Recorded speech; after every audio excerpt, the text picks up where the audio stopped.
नमस्कार, जय श्री राम। इस वीडियो में आपको मैं बताऊंगा तीर्थों में तर्पण एवं श्राद्ध की संक्षिप्त विधि। हम लोग तीर्थों में चले तो जाते हैं, वहाँ पर श्राद्ध भी जाके कराते हैं, तर्पण भी करते हैं। अब ये जो श्राद्ध और तर्पण है, ये है क्या और इसकी विधि क्या रहती है? क्या आप गलत विधि से तो नहीं कर रहे हो? तो एक ऑथेंटिक विधि होनी चाहिए जो शास्त्रों पुराणों में बताई गई हो। तो उसी के ऊपर आधारित है मेरी ये वीडियो। मेरी जितनी भी वीडियोस हैं उसमें मैंने आपको कुछ ना कुछ सिखाया है। रुद्राष्टाध्याय, श्री सूक्त, पुरुषोक्त, सब जितनी भी हमारी भारतीय संस्कृति से संबंधित कोई चीज़ें हैं उनकी ऑथेंटिक एकदम प्रूव्ड जानकारी मैंने देने की कोशिश की है। तो ऐसी ही बहुत सारी वीडियोस हैं मेरे चैनल पे। चैनल के साथ जुड़े रहें, चैनल को सब्सक्राइब करें, इस वीडियो को अंत तक देखें और आप समझ जाएंगे कि तीर्थों में तर्पण और श्राद्ध की संक्षिप्त विधि क्या है। तो चलिए जानते हैं, इस विधि को समझते हैं। तीर्थों में तर्पण एवं श्राद्ध की संक्षिप्त विधि। संक्षिप्त मतलब ये अगर कोई आदमी खुद भी करना चाहता ना वो भी कर देगा। मंत्र मैं सिखाऊंगा आपको, आप इन मंत्रों को बोलना भी सीख लेंगे। तो सभी तीर्थों में तर्पण एवं श्राद्ध करने का विधान है, अतः यहाँ इन दोनों की संक्षिप्त चर्चा की जाएगी। तर्पण क्रम एवं विधि का ज्ञान अपनी शाखा के ग्रंथों से प्राप्त करना चाहिए। यहाँ माध्यन्दिन शाखा के अनुसार सरलतम प्रामाणिक तर्पण विधि लिखी जा रही है। एकदम सरलतम और प्रामाणिक विधि है। ऐसे नहीं है कि ऐसी ही कोई छोटी मोटी विधि होगी, नहीं, प्रामाणिक। और माध्यन्दिनी जो शाखा है, हम उत्तर भारत वाले लोग ज़्यादातर माध्यन्दिनी शाखा को ही मानते हैं, बिहार तक। स्नानांग तर्पण, गंगा आदि तीर्थों में स्नान के बाद स्नानांग तर्पण करना चाहिए। संध्या के पहले इसका करना आवश्यक माना गया है। ठीक है, संध्या करते हैं ना, जो ब्राह्मण है वो संध्या करते हैं, क्षत्रिय भी करते हैं, वैश्य भी करते हैं, और संध्या में गायत्री मंत्र का जाप करते हैं, सूर्य भगवान जी को अर्घ्य देते हैं। तो उससे पहले तर्पण करना चाहिए। ये आचार्येन्दु पृष्ठ संख्या 46 में लिखा है, ये इसका प्रमाण है। क्या लिखा है? स्नानादनंतरम यावत्, क्या लिखा है? स्नानादनंतरम यावत् तर्पयेत पितृदेवताः स्नानांगम तर्पणम विद्वान कदाचिन्नैव हापयेत। यही कारण है कि अशौच में भी इसका निषेध नहीं होता। अशौच मतलब जब हमें सूतक वगैरह होता तो उसका भी उसमें निषेध भी नहीं होता था। जीवित पितृकों के लिए भी ये विहित है, जो जीवित हैं उनके लिए भी ये करने लायक है। अशौचेपि तद्भवति अत्र देव पितॄणामेव जित्वात् सांगस्य चानुष्ठे यत्वात् जीवित पितृकस्याप्यधिकारः। ये संस्कृत में लिखा हुआ है। नित्यकर्म पूजा प्रकाश पृष्ठ संख्या 29 में आचार्य रत्न का ये वचन है, आचार्य रत्न जी का। इसका मतलब है कि जीवित पितृकों के लिए केवल इसका अंतिम अंश त्याज्य है, इसका निर्देश यथास्थान किया जाएगा। वीडियो को अंत तक देखोगे ना, आप एक एक चीज़ समझ जाओगे। शुरू में आपको कुछ बातें जो है नई नई लग रही है, लेकिन समझ जाओगे। ठीक है, इसमें तिलक जल से ही किया जाता है। बाएं हाथ में जल लेकर, कौन से हाथ में लेना है जल? बाएं हाथ में। दाहिने अंगूठे से ऊर्ध्व पुंड्र कर लें। ऊर्ध्व पुंड्र क्या होता है? ये वाला ऊर्ध्व पुंड्र होता है। मतलब तिलक करने के तरीके होते हैं ना, जब माथे पे इस तरह से लगाया जाता है तिलक तो उसको ऊर्ध्व पुंड्र कहते हैं। जब माथे पे ऐसे लगाया जाता है, सॉरी ये पेन मेरा चल नहीं रहा, देखो यहाँ बना रहा हूँ। जब माथे पे कुछ इस तरह से किया जाता है तो इसको त्रिपुंड्र कहते हैं। ठीक है, जो भगवान शिव पे होता है। और जब ऐसे यू आकार का होता है तिलक, आप देखते होंगे, इसको ऊर्ध्व पुंड्र कहते हैं। ठीक है, तदनंतर 3 अंगुलियों से त्रिपुंड्र करें। पहले बाएं हाथ में पानी लेना है, दाहिने अंगूठे से ऊर्ध्व पुंड्र करना है, दाहिने अंगूठे से, राइट हैंड के थंब से ऊर्ध्व पुंड्र करना है। उसके बाद 3 अंगुलियों से त्रिपुंड्र करना है, फिर त्रिपुंड्र भी करना है। ठीक है, जलांजलि देने की रीति ये है कि दोनों हाथों को सटाकर अंजलि बना लें। अंजलि होता है हथेली, है ना, अंजलि हाथों से बनती है अंजलि। अंजलि बना लें। इसमें जल भरकर गौ के सींग जितना ऊंचा उठाकर जल में ही अंजलि छोड़ दें। ज़्यादा ऊंचा नहीं उठाना, कुछ लोग बहुत ऊंचे से उठा करके देते हैं ना, इतना ऊंचा नहीं उठाना। तो ऐसा कहाँ लिखा हुआ है? ऐसा लिखा है द्वौ हस्तौ युग्मतः कृत्वा पूरयेदुदकाञ्जलिं गोशृङ्गमात्र मुद्रित्य जलमध्ये जलम क्षिपेत। आचार्येन्दु में ही ये बात लिखी हुई है। अब ये मंत्र नहीं है, मंत्र अलग चीज़ है। ये आपको बताया है कि ऐसा लिखा कहाँ पर है। ये वाली जो चीज़ है ना कि गौ के सींग जितना ऊंचाई उठा करके अंजलि देनी है, तो ये लिखा है आचार्येन्दु नाम की एक पुस्तक में। इसमें देव, ऋषि, पितर एवं अपने पिता, पितामह आदि का तर्पण होता है। ये भी यहाँ लिखा है आचार्येन्दु पृष्ठ संख्या 46 में लिखा है देवा निशीन पितृगणान स्वापितृं चापि तर्पयेत प्रादेश मात्र मुद्रित्य सलिलं प्राङ्मुखा सुरान उदंग मनुष्यांस्तर्पयेत पितृन् दक्षिणतस्तथा। अब इस लाइन का ये मतलब है कि 12 उंगल ऊंचा जल को ऊपर उठा, पूर्व मुख हो देवों को, उत्तर मुख हो मनुष्यों को और दक्षिण मुख हो पितरों का तर्पण करें। देवताओं का भी करना है, मनुष्यों का भी करना है, मनुष्यों में ऋषि आते हैं, ऋषियों का भी करना है और पितरों का भी करना है। जब हम जन्म लेते हैं तो हमारे पे 3 कर्जे होते हैं, एक देवों का होता है, एक मनुष्यों का होता है मतलब ऋषियों का, और एक होता है पितरों का। 3 ऋण होते हैं। तो उन तीनों ऋणों से मुक्ति के लिए हमें इन तीनों को हमेशा ज़िंदगी में याद रखना है। आप अगर बहुत ध्यान से सोचेंगे तो आपको दिखेगा कि जो देवता लोग हैं वो भी हमारे पितर ही हैं, है ना, और जो ऋषि हैं वो भी हमारे पितर ही हैं, और जिन्होंने हमें जन्म दिया वो तो पितर हैं ही हैं। तो तर्पण में अंजलि की संख्या के बारे में कहा गया है कि तर्पण कितने करने। एकैकमंजलिं देवेभ्यो द्वौ द्वौ ऋषिभ्य स्त्रीं पितृभ्य इति संख्या विशेषा। धर्म सिंधु में लिखी हुई है ये बात। अर्थात देव तर्पण में 1-1, ऋषि में 2-2 तथा पितृ तर्पण में 3-3 अंजलि, 3-3 अंजलि अर्पित करें। कितनी करनी है? 3-3 अंजलि। जल अर्पित करने की विधि ये है कि देवों को देवतीर्थ से, देवों को देनी है वो देवतीर्थ से, ऋषियों को देनी है प्रजापति तीर्थ से तथा पितरों को पितृतीर्थ से जल अर्पित करें। शास्त्रों ने हाथ के अंदर ही इन तीर्थों की कल्पना कर रखी है। अगर आप ज्योतिषाचार्य के पास जाओगे ना, वो बताएंगा आपको कि देव तीर्थ कौन सा है हमारे हाथ में, प्रजापति तीर्थ कौन सा है और पितृतीर्थ कौन सा है। यहाँ देखिए एक श्लोक और लिखा है धर्म सिंधु में, अंगुल्यग्रे तीर्थम दैवम। अंगुलियों के आगे जो अंगुलियाँ रहती हैं हमारी हाथ की 5 अंगुलियाँ, 1 2 3 4 5, इनके आगे जो है वो कौन सा तीर्थ होता है? देव तीर्थम देवम। स्वल्पांगुल्योर्मूले कायम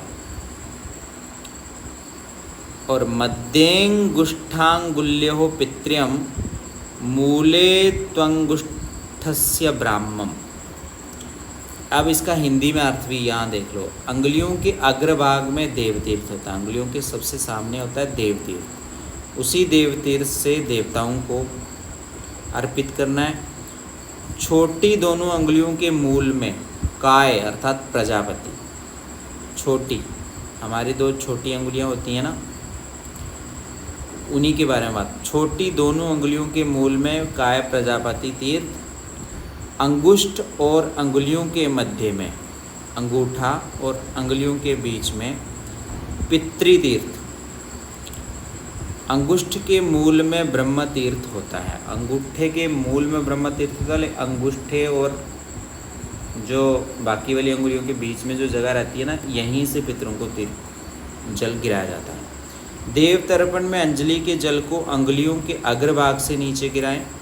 ऋषि तर्पण में जल को अंजलि हाथों के बीच थोड़ा जगह बनाकर उससे जल गिराएं तथा पितरों के तर्पण में जल को अंगूठे एवं तर्जनी के बीच जगह बनाकर अंजलि को दाहिनी तरफ घुमाकर गिराएं। ऐसा धर्म सिंधु में लिखी हुई है ये चीज़। ठीक है। अब लिखा है तर्पण को नाभि पर्यंत जल में स्थित होकर करना चाहिए। ये आप खड़े हैं, आपके यहाँ तक पानी होना चाहिए, नाभि तक। इसके ऊपर आप खड़े हो जाएं और अपने हाथ को अंजलि बना करके उससे जल गिराएं। कैसे गिराना है वो नियम मैंने आपको बता दिया। ऐसा कहाँ लिखा है? ये आचार्येन्दु में लिखा है, नाभि मात्र जले स्थित्वा कुर्यात् स्नानांग तर्पणम। आचार्येन्दु पृष्ठ संख्या 46।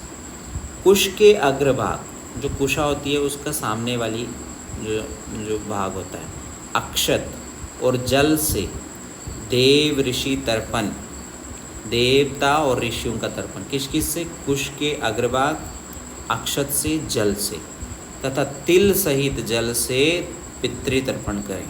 जो पितरियों को तर्पण है उनमें तिल होने चाहिए। ऐसा धर्म सिंधु में लिखा हुआ है पृष्ठ संख्या 583 में। अब देव तर्पण, इसे सापित्रिक भी करें, इसे सापित्रिक भी करें। देखो आगे लिखा है सव्य, यज्ञोपवीत का बाएं कंधे के ऊपर से दाहिनी कुक्षी के नीचे तक लटका होना। बाएं कंधे से दाहिनी ओर लटका होना चाहिए जब देव तर्पण कर रहे हैं। होकर पूर्व की ओर मुंह कर अंगोछे को बाएं कंधे पर रखकर देव तीर्थ से निम्न मंत्र पढ़कर एक एक जलांजलि दें। कौन सा मंत्र है? अब इस मंत्र को मैं सिखाऊंगा आपको। ओम, बोलो ओम ब्रह्मादयो, ब्रह्मादयो देवास तृप्यन्ताम, ब्रह्मादयो देवास तृप्यन्ताम। थोड़ा सा और बड़ा कर दूं? चलिए अब देखो, ओम ब्रह्मादयो देवास तृप्यन्ताम, ऐसे ही बोलना है। उसके बाद एक अंजलि दे दी आपने। फिर उसके बाद ओम भूर्देवास, भूर ये जो रहा है यहाँ भू के साथ बोलना है, भूर देवास तृप्यन्ताम, भूर देवास तृप्यन्ताम। यहाँ भी आपने एक अंजलि दे दी। फिर उसके बाद आपने बोलना ओम भूवर देवास तृप्यन्ताम। भूर भुवा आप पढ़ते हैं ना, वही लिखा है यहाँ भूवर। ये जो रहा है ये भी इसके साथ बोलना है, वाह के साथ, इस वाले वाह के साथ, भूवर देवास तृप्यन्ताम। एक अंजलि यहाँ देनी है। ओम स्वर देवास तृप्यन्ताम, ओम स्वर देवास तृप्यन्ताम, एक अंजलि यहाँ देनी है। अब उसके बाद ओम भूर्भुवः स्वर देवास तृप्यन्ताम, एक अंजलि यहाँ देनी है। ठीक है। अब आई बात किसकी? ऋषि तर्पण की। ऋषि तर्पण में इसे सापित्रिक भी करेंगे। देखो उत्तर की ओर मुँह कर, उत्तर की ओर मुँह कर, निविति, निविति मतलब यज्ञोपवीत। देखो सव्य होता है जब यज्ञोपवीत का बाएं कंधे के ऊपर से दाहिनी ओर होता है। उसके बाद निवीति होता है। निवीति मतलब यज्ञोपवीत को माला की तरह गले में पहनकर, इसको नवीति कहते हैं। होकर और गमछे को भी माला की तरह लटकाकर प्रजापति तीर्थ से, प्रजापति तीर्थ मैंने आपको बताया किसे कहते हैं, निम्न मंत्र पढ़कर 2 जलांजलि जल में छोड़ें। 2 जलांजलि पानी में छोड़नी। प्रजापति तीर्थ तो आप समझ ही गए होंगे, है ना। ये हमारे हाथ है ना, हाथ जब हमने अंजलि बनाई होती है, जो बीच में जगह रहती है, इसमें से आपने पानी नीचे छोड़ना है। अब इसके लिए मंत्र कौन सा है? बोलिए ओम सनकादयो। क्या लिखा है? सनकादयो मनुष्यास तृप्यन्ताम, सनकादयो मनुष्यास तृप्यन्ताम, ऐसा लिखा हुआ। तो ऐसा ही बोलना है जैसा लिखा हुआ, क्योंकि वाक्यों का बहुत ही ज़्यादा महत्व है। 2 अंजलि देनी है। फिर उसके बाद ओम भूर ऋषयस तृप्यन्ताम, भूर ऋषयस तृप्यन्ताम। उसके बाद इसकी 2 अंजलि देनी है। फिर उसके बाद ओम भूवर ऋषयस तृप्यन्ताम, इसकी भी 2 अंजलि देनी है। फिर उसके बाद ओम स्वर ऋषयस तृप्यन्ताम। अब आप जो देवताओं के लिए अंजलि दी गई थी उसमें उसके मंत्र और इसके मंत्रों में अंतर देख रहे होंगे। वहाँ देवास तृप्यंताम था, यहाँ ऋषयस तृप्यंताम है, बस यही अंतर है। ओम भूर्भुवः स्वर ऋषयस तृप्यंताम, यहाँ 2 अंजलि दे देनी है। अब बात करते हैं हम लोग पितृतर्पण की। ठीक है, सपितृक इसका कुछ अंश करें। दक्षिण की ओर मुँह कर अपसभ्य जनेऊ अर्थात यज्ञोपवीत को दाहिने कंधे और बाएं हाथ के नीचे करके, ठीक है, एकदम अपसभ्य कर देना। सभ्य लिखता है सीधी ओर से, अपसभ्य होगा बिल्कुल उल्टी तरफ से। दाहिने कंधे और बाएं हाथ के नीचे करके होकर गमछे को भी वैसे ही करना है। दाहिने कंधे पर रखकर मंत्र पढ़कर पितृ तीर से 3-3 जलांजलि दें। सपितृक जनेऊ को केवल पहुँचे तक ही रखें, बाएं हाथ के नीचे ना करें। प्राचीनावीति त्वा प्रकोष्ठात्, प्राचीनावीति त्वा प्रकोष्ठात्, ऐसा एक नियम है। ओम कव्यवाहन लादयः पितरस्तृप्यन्ताम्, क्या लिखा है? ओम कव्यवाहन लादयः पितरस्तृप्यन्ताम्, 3 अंजलि देनी है। ठीक है, फिर उसके बाद देखते हैं हम लोग आगे। ओम चतुर्दश यमास्तृप्यन्ताम्, कितने यमास्तृप्यन्ताम्? चतुर्दश, चतुर्दश यमास्तृप्यन्ताम्।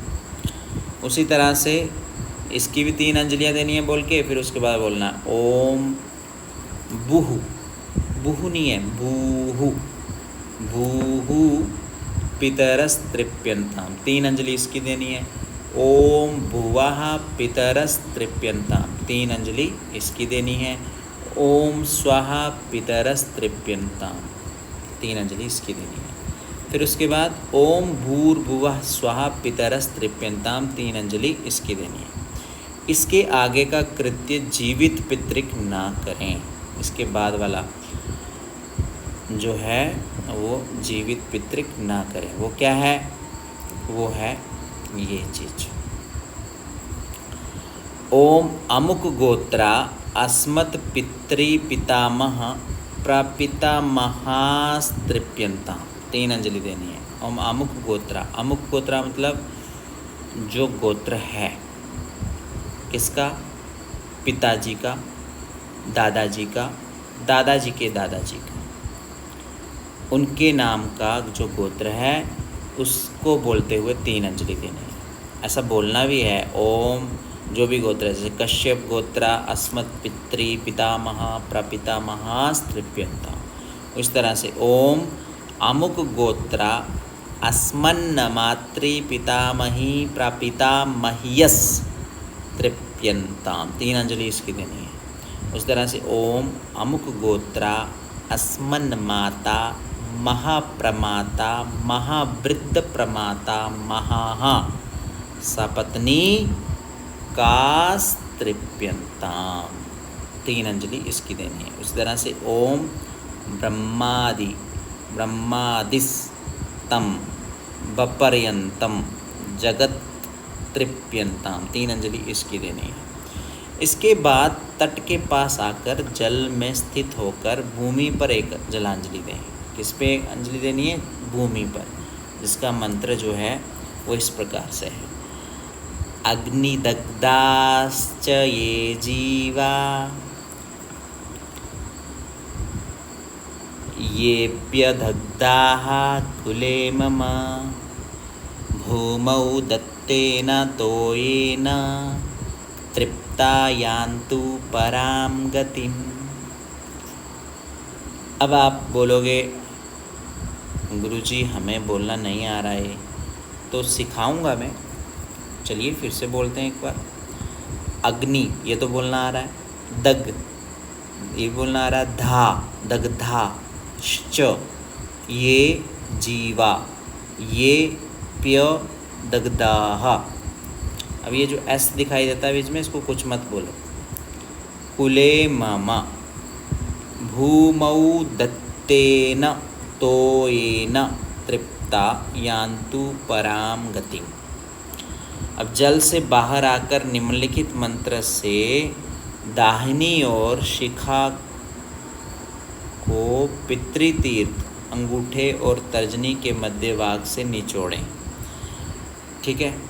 लता गुल्मेषु वृक्षेषु पितरो यै व्यवस्थिताः ते सर्वे तृप्तिमायान्तु मयोत्सृष्टैः शिखोदकैः।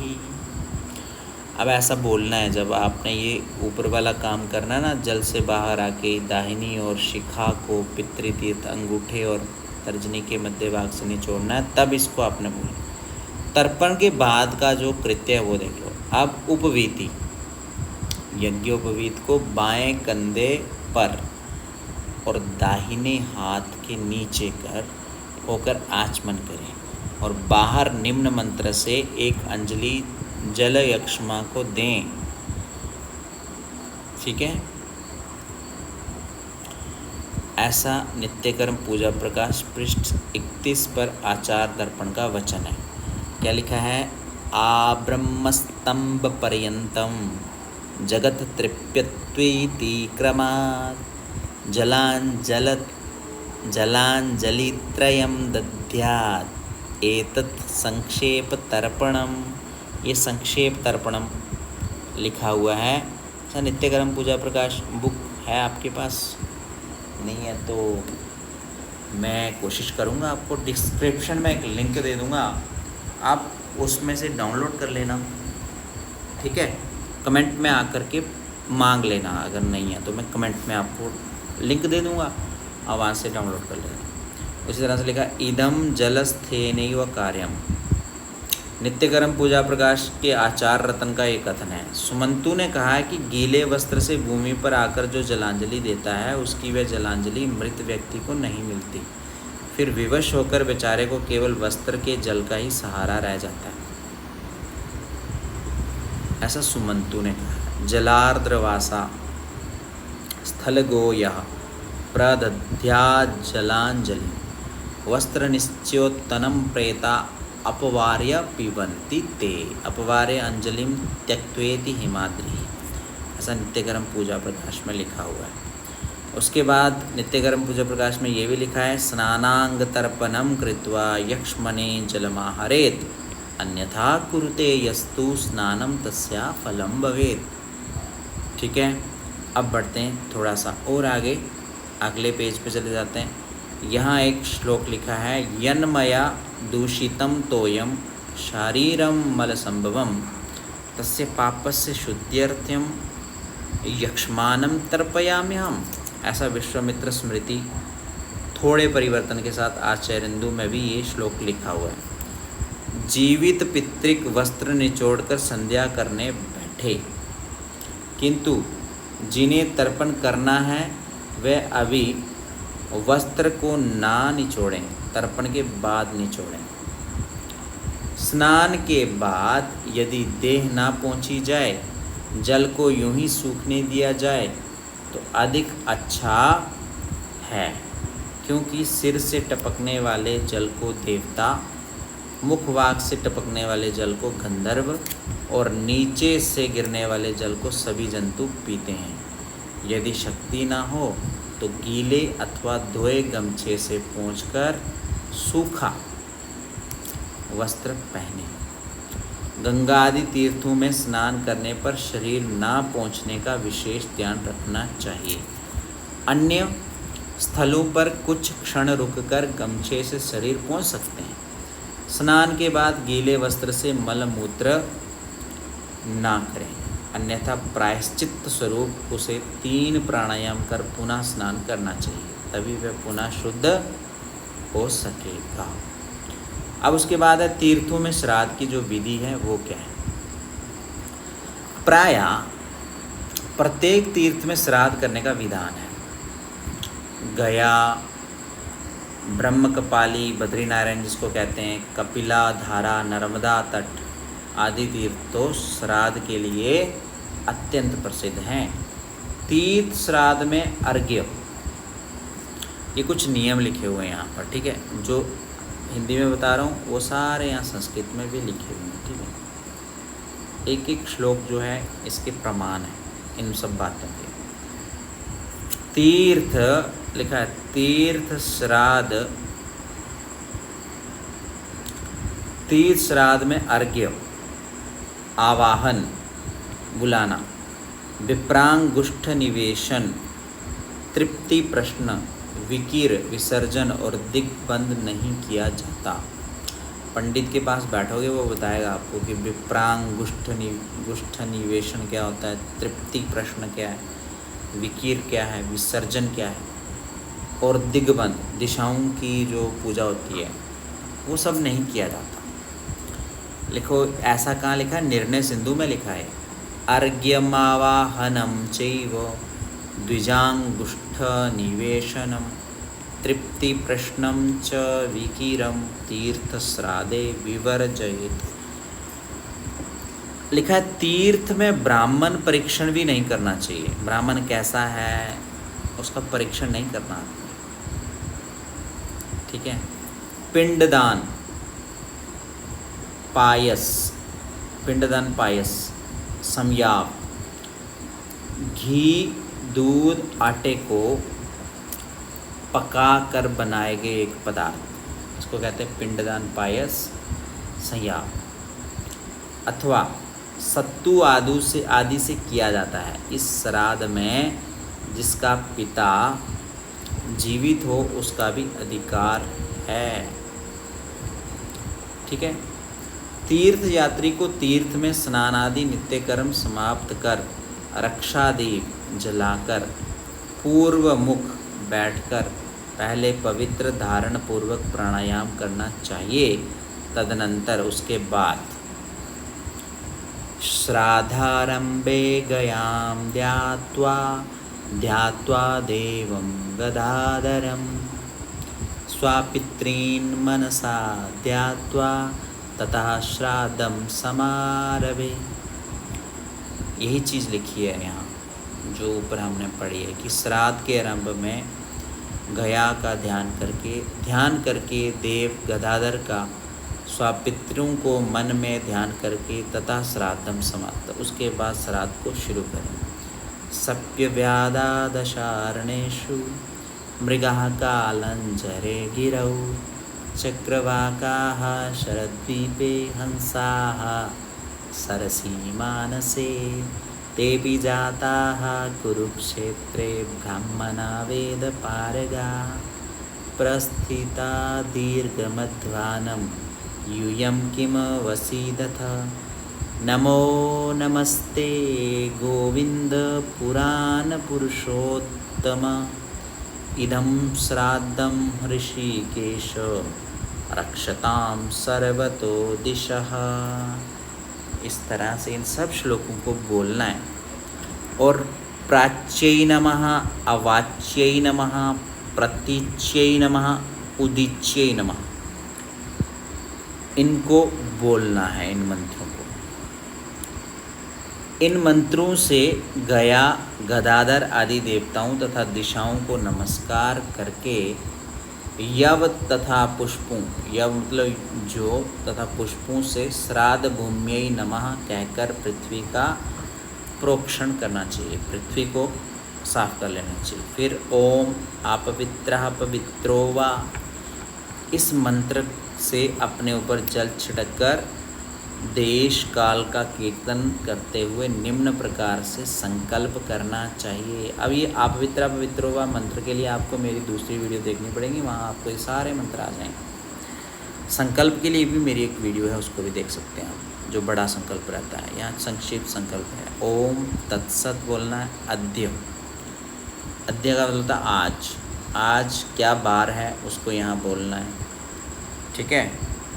और क्या तिथि है उसको बोलना है। उसके बाद क्या नक्षत्र, क्या योग, क्या करण, पंचांग क्या है आज की, वो यहाँ बोलना है। अमुको हम, मैं हूँ, कौन हो आप, अपना नाम बोलो। अमुक गोत्रा नाम, अपने अमुक मतलब फलाना फलाना गोत्र, ये मेरा गोत्र है।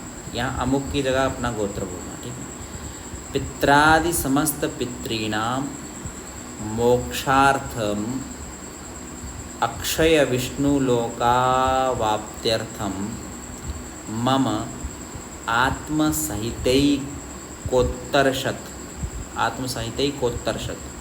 कुलोद्धारणार्थम अमुक गया तीर्थे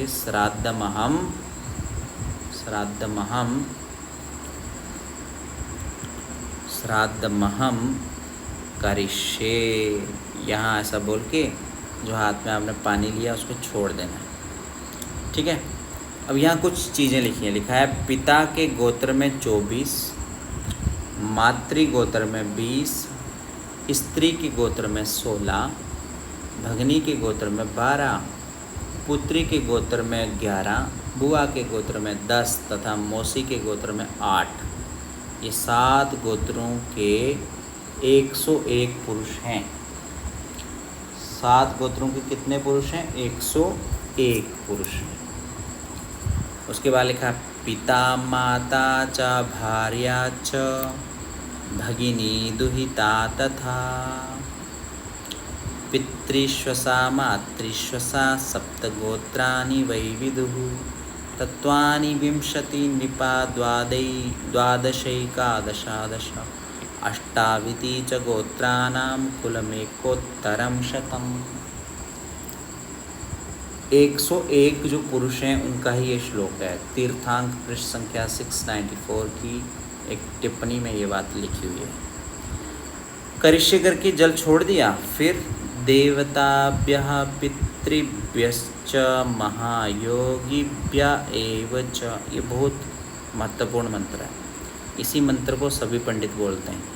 देवताभ्यः पितृभ्यश्च महायोगिभ्य एव च नमः स्वधायै स्वाहायै नित्यमेव नमो नमः। ऐसे ही बोलना है जैसे मैं बोल रहा हूँ। आप वाक्य सही से बोलें तभी उत्तम फल मिलेगा, गलत बोलेंगे तो सही फल नहीं मिलेगा। इस श्राद्ध गायत्री को 3 बार पढ़कर अपसभ्य हो जाए, अर्थात जनेऊ यज्ञोपवीत को दाहिने कंधे पर धारण कर लें। तत्पश्चात दक्षिण मुख होकर बायां घुटना, दक्षिण वाली साइड मुंह करना है, बायां घुटना मोड़ दें और एक वेदी बनाकर, एक वेदी बनाएं, उसके ऊपर ओम अपहरिता असुरा रक्षागु सी वेदी शदाः।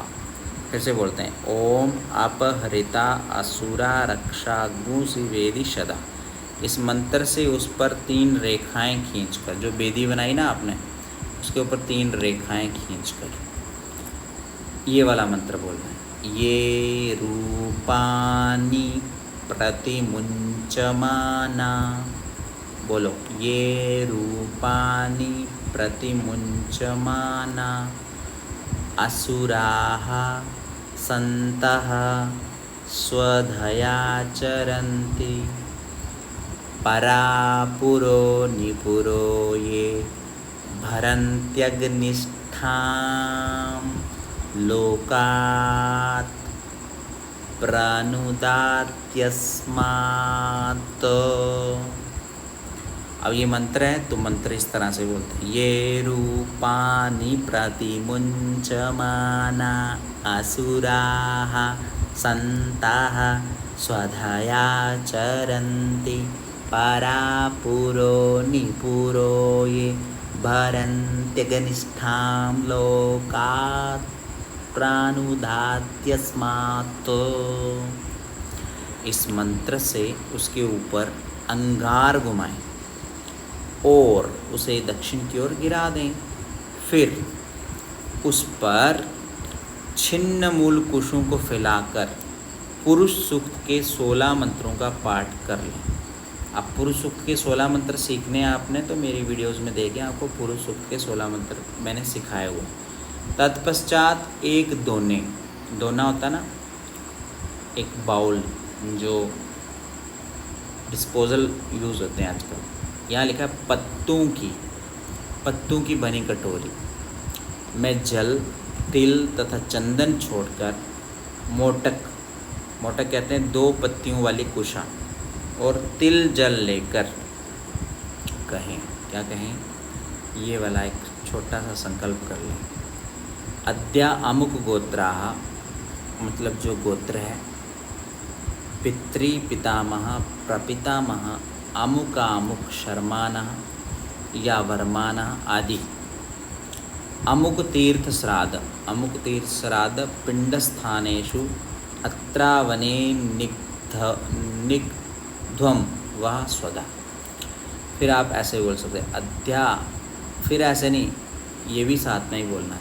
अद्या अमुक गोत्राः, अमुक यहाँ भी बोलना है ना, तो वहाँ गोत्रा साथ में लिखा तो गोत्र बोलना है। मातामह प्रमातामह वृद्ध प्रमातामह अमुका अमुक शर्मान वर्मान आदि तीर्थ श्राद्धे अत्रावने निगध्वं वह स्वधा। ऐसे बोलो। उसके बाद ऐसे बोलना अद्या अमुक गोत्राः पितृव्याधि समस्ताश्रित पितरः तीर्थ श्राद्धे अत्रावने निगध्वं वह स्वधा। तत्पश्चात पिंडों का निर्माण करके उन्हें हाथ में लेकर तिल मधु घी आदि मिलाकर एक पिंड अद्या अमुक गोत्र पितः अमुक शर्मण वर्मण आदि अमुक तीर्थ श्राद्धे एषा ते पिंडः स्वधा कहकर अर्पित करते हैं। इस प्रकार नाम गोत्र का उच्चारण करके पितामह प्रपितामह मातामही प्रपितामही मातामह प्रमातामह वृद्ध प्रमातामह मातामही प्रमातामही वृद्ध प्रमातामही पत्नी पुत्र पितृव्य चाचा को कहते हैं, मातुल मामा मित्र भ्रात्रा मित्र भगिनी बुआ मातृभगिनी मौसी आत्मभगिनी बहन ससुर ससुरु गुरु शिष्य आदि के लिए भी पिंडदान करना चाहिए। अंत में अज्ञात नाम गोत्राः समस्ताश्रित पितरस्तीर्थ श्राद्धे एषा वह पिंडा स्वधा। ऐसा बोल के सबके लिए पिंड दे दें। यजुर्वेद के 31वें अध्याय के प्रारंभ के 16 मंत्र, इन मंत्रों का मूल पाठ इसी पुस्तक के शिव शतनाम स्तोत्र वाले यजुर्वेद के 31वें अध्याय के जो 16 मंत्र हैं उनको पुरुष सूक्त कहते हैं। ठीक है, जो ऊपर मंत्र बताया मैंने उसे कहकर सभी अज्ञात पितरों को भी एक पिंड दें। फिर एक सामान्य पिंड निम्न मंत्र से दें। ये जो नीचे मंत्र लिखे हैं इनसे देना है। एक सामान्य मतलब एक जनरल पिंड। ठीक है, वो क्या है? ये वाले मंत्र हैं, इनको ध्यान से पढ़ो। पितृवंशे मृताये च मातृवंशे तथैव च गुरुश्वशुरबन्धूनां ये चान्ये बान्धवादयः ये मे कुले लुप्तपिण्डाः पुत्रधार विवर्जिताः क्रियालोपगता ये च जात्यन्ताः पंगवस्तथा विरूपा आमगर्भाश्च ज्ञाता ज्ञाताः कुले मम तेषां पिंडो मया दत्तो ह्यक्ष्यमुपतिष्ठताम्। इसी प्रकार निम्नलिखित मंत्र से एक पिंड और देना चाहिए। ये जो नीचे लिखे मंत्र इनसे भी।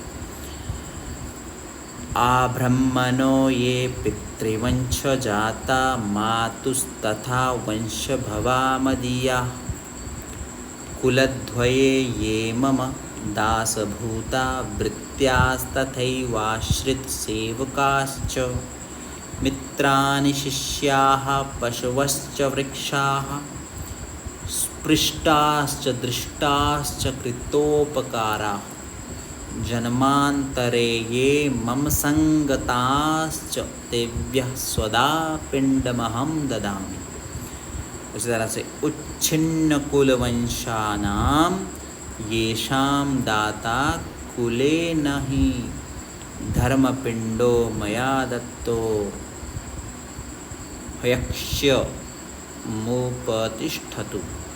फिर हस्तलेप भाजः पितरः प्रियन्ताम। इस मंत्र से कुश मूल से हाथ पहुँचकर सव्य हो जाएं। यज्ञोपवीत को पुनः बाएं कंधे पर ले जाएं और भगवान का स्मरण करें। तत्पश्चात पुनः अपसभ्य होकर अत्र पितरो मादयत्वम इस मंत्र का जप करें। फिर बाएं क्रम से घूमते हुए उत्तर मुख हो जाएं और श्वास ले रोक कर ये मंत्र बोलें।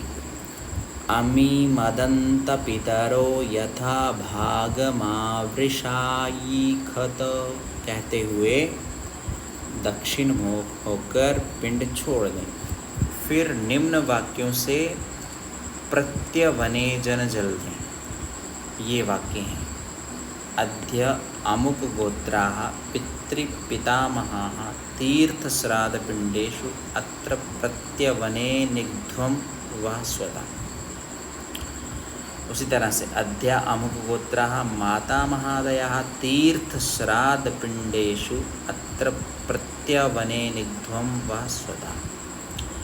अद्य अमुक गोत्राः समस्ताश्रितपितरः तीर्थश्राद्धे अत्र प्रत्यवने निग्ध्वं वः स्वधा।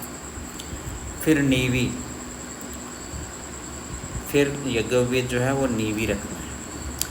विसर्जन करके सव्य हो आचमन कर भगवत स्मरण करें तब पुनः अपसव्य हो जाएं। फिर एक सूत लेकर, एक सूत लें, मतलब एक वस्त्र जैसा कोई चीज़ लें, सूत, और इस मंत्र को बोलें। नमो वः पितरो रसाय, नमो वः पितरः शोषाय, नमो वः पितरो जीवाय, नमो वः पितरः स्वधायै, नमो वः पितरो घोराय, नमो वः पितरो मन्यवे, नमो वः पितरः पितरो, नमो वः एतद्वः पितरो वासः।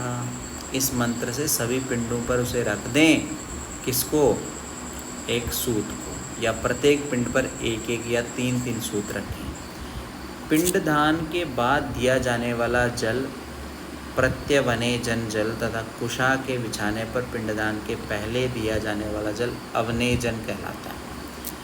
धोती के पल्ले के छोर के अंत में अपनी रक्षा के लिए बांधी गांठ को नीवी कहते हैं। गांठ खोलना ही नीवी विसर्जन कहलाता है। ठीक है, उसके बाद बात करते हैं हम लोग। सभी पिंडों पर पितृपूजन के उद्देश्य से गंध, गंधोल, सुगंध, पुष्प, धूप, दीप, नैवेद्य, तांबूल आदि अर्पण करें और फिर सभ्य होकर अघोराः पितरः सन्तु ओम ऊर्जं वहन्तीरमृतं घृतं पयः कीलालं परिश्रुतं स्वधास्थतर्पयत में पितॄन्। इन मंत्रों से पिंड पर पूर्व मुख होकर जलधारा गिराएं। फिर हाथ जोड़कर प्रार्थना करें। अघोराः पितरः सन्तु गोत्रं नो वर्धतां धातारो नो भिवर्धन्तां वेदाः सन्तति रेव च श्रद्धा च नो मा व्यगमत् बहुं देयं च नोऽस्तु अन्नं च नो बहु भवेत् अतिथिंश्च लभेमहि याचितारश्च नः सन्तु मा च याचिक्म कञ्चन एताः सत्या अशिखः सन्तु संत्वेताः सत्या अशिखः। ये प्रार्थना हो गई। अब ये एक श्लोक भी बोल दीजिए। आयुः प्रजाधनं विद्यां स्वर्गं मोक्षं सुखानि च प्रयच्छन्तु तथा राज्यं पितरः श्राद्धतर्पिताः।